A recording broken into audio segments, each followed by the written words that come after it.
শুভেচ্ছা, অভিনন্দন আর নির্বাচনী পোস্টারে ছেয়ে গিয়েছিল উপজেলা পরিষদ।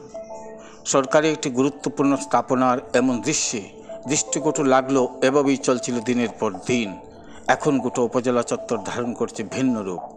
ব্যানার পোস্টারের বিপরীতে পুরো এলাকা এখন ধারণ করেছে মোহনীয় রূপে। যার হাত ধরে নতুন পরিবেশে মাধবপুর উপজেলা পরিষদ, তিনি পৌর ছাত্রদল নেতা ইমরান আহমেদ দীপু।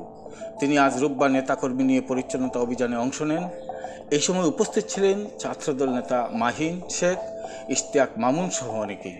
দীপুর এই কার্যক্রমকে ধন্যবাদ জানিয়েছেন বৈষম্য বিরোধী ছাত্র আন্দোলন মাধবপুর উপজেলার সদস্য সচিব শামসুল আলম বাবলু, মাধবপুর পৌর ছাত্রদলের আহ্বায়ক রিপন মিয়া, হবিগঞ্জ জেলা ছাত্রদলের সাবেক যুগ্ম সাধারণ সম্পাদক আজিজুর রহিম, মাধবপুর উপজেলা পরিষদের সাবেক ভাইস চেয়ারম্যান আব্দুল আজিজ এবং মাধবপুর উপজেলা বিএনপির সাধারণ সম্পাদক হামিদুর রহমান হামদু। ডেস্ক রিপোর্ট, প্রথম সিলেট।